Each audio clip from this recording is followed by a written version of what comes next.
Hi, I'm Ed, I'm Steve. and we're the 6'5 guys. So for this episode, what we decided to do is show you a little bit about the match rifles we're using. You've seen these in a lot of the videos, but we really haven't talked to you more specifically about what we're shooting, what's on our match guns. What we wanted to do is kind of walk you through a little bit about what we're using before, why we went with the rifles we have at this point in time, and that'll pretty much be it. That sounds great. Well, I can give you all a history about how I got to where I am now. I am a left-handed shooter, and I started out with an Accuracy International Arctic Warfare in left hand. Nice rifle. Yeah, it's a nice rifle. Yeah. Originally, it came with a 308 barrel, and then I got a 260 barrel put on it for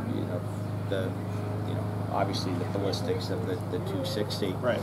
And that's really where the trouble started for me, because it started piercing primers. And at the time, Accuracy International, they wouldn't fix it, and I'm not the only one with that problem, so I had to move away from that platform. Yeah. And so what I decided to do was, since you had already purchased a rifle from Arbros based on their action, which is a private labeled Defiance action, they call it their Rogue action with certain modifications, I figured, well, I'll just get the same thing in left hand. Yeah, because we're essentially shooting partners, and the fact that we're shooting the same rifles, same ballistics, identical in every way except for yours is left hand. Ballistically, we could share dope. So. Right. Now you've started shooting with a can, and as soon as I get my can on here, I just need to resolve an issue with the threading on the barrel. Then we'll both be shooting with the can again. But just to give you an overview, I'm using a Night Force scope with the spur mounts. I was going back and forth between the Night Force and the Schmidt Bender, but being a left-handed shooter, what dissuaded me from the Schmidt Bender was this rheostat knob right here. That in talking to a lot of left-handed shooters, you're going to be bumping that with your hand when you're operating when you manipulate the bolt back and forth. Yeah, I can see it. Yeah, getting in the way. So I got the Night Force 3.5 by 15 front focal, and have been extremely happy with that. It has the MLR2 reticle. I really like the turret knobs and the clicks. And this is the F1. Yeah, 3.5 to 15. Correct, front focal. Yep. Yeah. So very, very happy with that. And you have the Vortex bubble level. Correct. Vortex can indicator. Yes, I have the Vortex can indicator. Now you might say, well, why do you have that? The spur mount has a bubble built in. Right. But as a left-handed shooter, you can't see that bubble. Gotcha. And so that was a bit of feedback I gave to the manufacturers that I doubt they're going to create a left-handed version, but at least center up the bubble, or at least give an option where you could move the bubble over a bit so that a left-handed shooter can actually see the bubble. Right. And so some of the other features of this, from a trigger perspective, I use a dual trigger. I have it set at 1.75 pounds, 1 3/4 pounds, and I mean, I know a lot of people are like, oh, the dual triggers will gunk up and they're unreliable, but I haven't experienced any issues, and I've talked to some, a lot of shooters that have used the dual triggers, and they're very happy with it. And I also got it because if you can get very light weights with the dual trigger without compromising the reliability. So at 1 3/4 pounds. I felt better going with a dual. Now this is placed in an AICS chassis, which I'll move mine out of the way. You want to? Yeah, it's placed in an AICS chassis, and because that's what I had laying around, because I wanted to start shooting the rifle, and eventually, though, we're both going to be moving to a Manners tactical elite stock. And then I just took the skins for my Arctic Warfare. I had to modify them a bit for them to work on here. And what was the decision that led to going with the skins on the front end, but keeping this hook on the end? Because what I did is that the newer skins are modular, okay. So you can just get the back strap here and put it in. So this little insert here, you can take it out and screw in the back strap. Okay. And I just like the back strap better than the thumb hole. Now, if you were to have ordered the skins with the back strap, they would have just had a rear end that omits this piece. Similar to mine. Yeah. Right. Yeah. Yeah. Well, yeah. Well, exactly. I would have gotten this, but okay. I didn't want to pay $200. What was that what they charge for the skins? Yeah, okay. yeah. So I figured, you know what? I'll use what I have, and then what I also did right here is remove that little hump, that little belly, just to make it flat here, and that really improves the performance in the barricades. Okay, because you can put the barricade right up against this. Right. Whereas before it was just a ramp, right? It would slide all the way down to your trigger. Yeah, exactly. Okay. Especially if you use the double stack mags. But what I'll do for the barricade is we can use, with this rogue action, you can use both the single stack and double stack mags. So when I'm shooting a barricade stage, I will pop in this single stack 10-round mag because it allows me to get right up to the edge of the barricade, and I found out that it really gives you a more solid shooting platform. Yeah, it gives me a more solid shooting platform. Just some of the other things, of course, moleskin here to absorb sweat and just make it less slippery. And then a little trick here so that you can get the same height each time is you can just get these little nylon spacers at Ace Hardware. Yep. And you can get them in different thicknesses, so that way you can take this off and you're going to come right back to your same height. Yep. And as far as the sling is concerned, it's just a stock AI sling, but you've got a sling. What is it called again? It's the HTI sling. We'll see in a second. Yeah, so it's my ear bag. Yeah, so it's my plan to move to that sling, and of course they're both chambered 6.5 by 47, 24-inch barrels, Badger thruster brake. I mean, he's got the thruster brake, but he's just showing his right now with the 30 P1 I got the can. same brake. And I have the same can. I have the 30 P1 can. And well. I love the performance of the brake. It's exceptionally loud. It's a little bit obnoxious if you're standing right next to it, or but as far as recoil mitigation, it does a great job. Yeah, I mean, I went from shooting a can on my AI to shooting the brake on this, and once you've been shooting a can, it definitely you have to get reacclimated to shooting a brake because, like you said, it's pretty loud, and you can and you get a bit of anticipation just from all the noise, and that's why we're double hearing protection when shooting the brake. But that's about it here. And and from a bipod. So I have both an Atlas and a Harris. And why the Harris? Well, I've tried both, and what I didn't like about the Atlas bipod is the legs will swivel back and forth.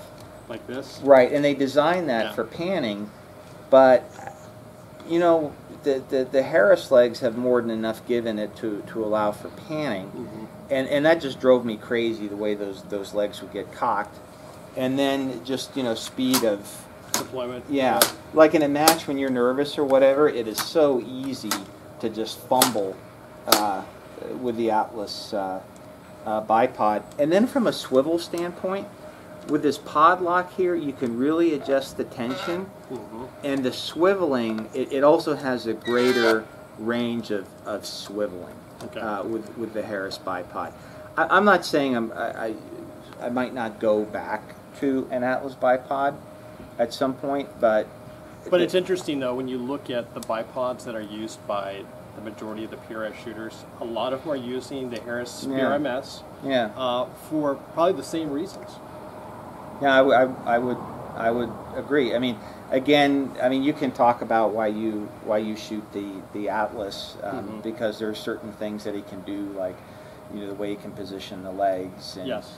And I definitely think it's easier to load, if that's a good way to describe it. And, you know, to give credit to Atlas, that their newest design allows you to effectively lock out that swivel. That's right.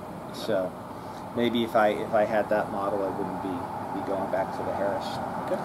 So that's pretty much it with my rifle. Let's talk a bit about your rifle. Okay.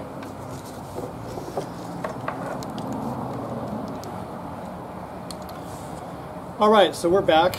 Wanted to give you a walkthrough of my match rifle. Now, prior to actually getting this rig, what I was using was a Remington 700 long action in 30-06 that had been fully customized.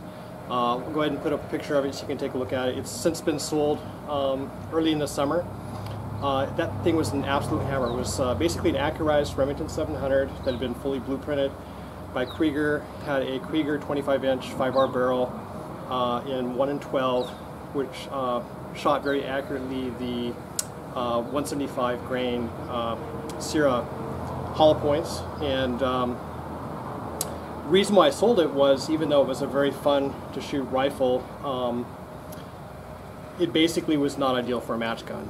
It was exceptionally heavy. Yeah, real heavy. Particularly heavy, and you know, it had a McCree's chassis, nice scope, but I had also a few feeding issues in matches where you know, it wouldn't feed or would jam, particularly if I tried to push up against a barricade, and that mag would get cocked a little bit towards the back end. I had all sorts of problems. So I basically decided to go ahead, get a new match rig, and took a look at what some of the other shooters in the Northwest are shooting, and decided to go with a Arbros custom match rifle. So kind of walk you through what we've got here, starting with the Thunder Beast Arms 30P1 can, the suppressor. Basically it's their flagship model for precision shooters, and actually just got the tax stamp a couple of weeks ago, so I spun that on, took the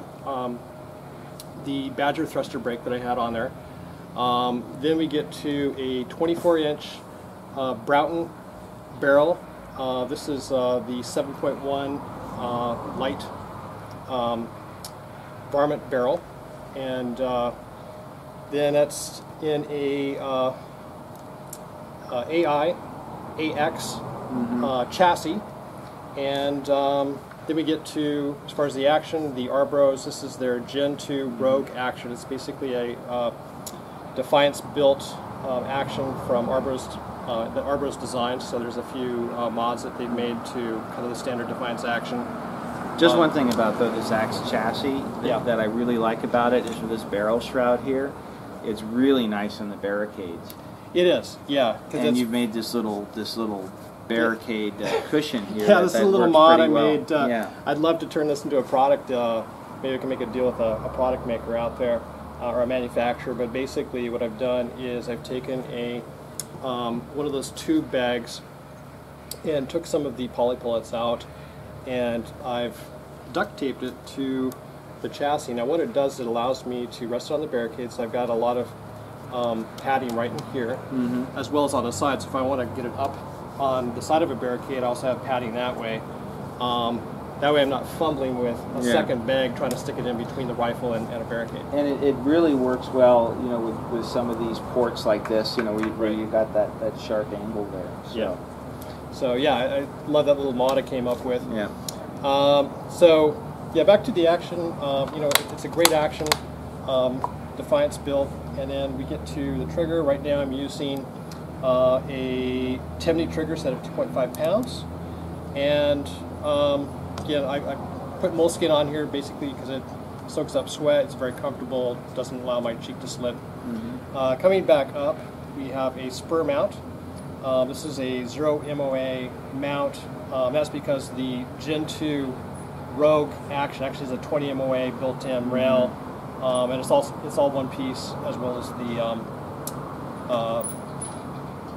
the recoil look. So yeah, and for those that are wondering, my spur mount actually has the 20 MOA incline because the Accuracy International rail is flat. But even with 20 MOA on the rail and 20 MOA on the spur, it still works with my night force. I'm definitely, you know, toward the bottom end of the adjustment range. But if anybody's curious, it does work. But yeah, it would be ideal to have just a flat 0 MOA mount with this action. You know, the other thing I love about the AIX chassis is the cutout in this mag well, so allowing you to swap mags in and out very quickly. So you can kind of push it in from the side and then rotate it in and push it up. They don't make a left-handed version, though, do they? Not that I'm aware of. Yeah, so it's lefties left out again. So coming back up to the optic, what I've gone with here is the Schmidt-Minder PM2 5-25 by 56. You know, unfortunately, they sell these with the cheap Butler Creek caps. I've gone with Patina brakes, which I like to a certain degree. There's probably other options. The ad mount scope caps are really nice. Just haven't decided to put the coin into getting those. But besides that, last piece is the sling. So this is the HTI Hard Target Innovations. Chuck Mahaney is the particular model. And I actually really love this. I got this off of Triad Tactical, sells them, and this has been a really great sling. So, I mean, the thing that I really like about it is we're starting to do a lot of positional shooting in the matches, and the way that this thing just cinches up around your arm and stays there. It's just that they've got this little strap here. That, you can. Yeah, this locks it down quickly and this takes it off just as fast. So that's definitely going to be my next sling. And then lastly, I have the Atlas 8.1 version of their bipod, machined aluminum. Would I go with the Harris BRMS? Yeah, I've got actually a couple of those tripods on some other rifles. Sitting one on the shelf I haven't used. I actually have, we have some rifles coming later this year that will actually probably supersede a little bit some of the kit that you see here. But I'll actually be going with probably a Harris on that rifle, and we're going to go with a different stock. So actually, we'll be changing out to a Manners Tactical Elite 100% carbon fiber in their T2A. And I have a Night Force Beast scope sitting in my shop there that I'm going to throw on that rig. Well, and one nice thing, I mean, if you want to talk about the thing that we really like about the Manners as far as, the rear end. Yeah.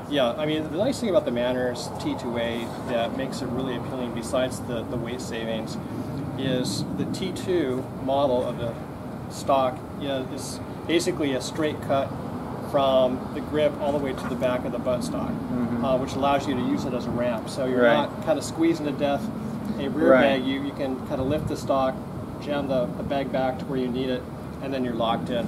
And that's one thing we've seen in a couple of matches now. When you have some extreme elevation changes between targets, it would be really nice to have that, because otherwise you're back here and you're either squeezing the bag too hard, or you can try and put the bag up on end, but sometimes that's too much or it's not as stable. And so I'm really excited about moving to the Manners. Right. So we're going to be upgrading the rifles a little bit and trying out some new gear. I think I'm really actually pretty excited about trying out some of the upgrades in the rifles and see how that works out for us. I'm excited to see about that B scope. I mean, I've gotten spousal approval, but I'm kind of curious how the whole lever thing works. But I can see how the 0.2 mil increments in the turrets could be very beneficial, because especially as you get to needing reading glasses, those increments are a lot friendlier. That was actually one of the reasons why I decided to try that out and get that scope. As much as I love the Schmidt-Minder PM2, it's kind of the gold standard for precision optic, is the adjustments are very, very close. And so it's easy to just sail right past. Exactly. Yeah. So if you want to get to the come up that you need, a lot of times I'll spin pretty quick to the full mill, right, and then I go slow, click, click, click. Okay, there I'm at 4.3. But the Beast, because they're a little bit wider space and the dial is a little bit easier to spin than this. Right. It's easier, I think, to actually get onto the mill come up that you're looking for, and then you have the lever to go a +1. Plus 0.1. That's why I want to see how it works out for you, because if it works out well, I think I'll probably go. And you've got the Horus reticle. I don't know if you mentioned that. Yeah, I got an H58 Horus reticle in this, and then in the Beast it's an H59. I am a huge fan of the Horus reticle. It took a while to get adapted to it, but since I find that it's working out for me, I'm sticking with it. Yeah, that sounds good. I think that wraps it up. All right. Well, guys, hope you enjoyed this video. Again, if you have any questions about these rifles, any of our kit, we'd love to hear from you. Please leave your comments below. If you like the video, share, like, and subscribe on YouTube. Remember, life's an adventure. Stay on target.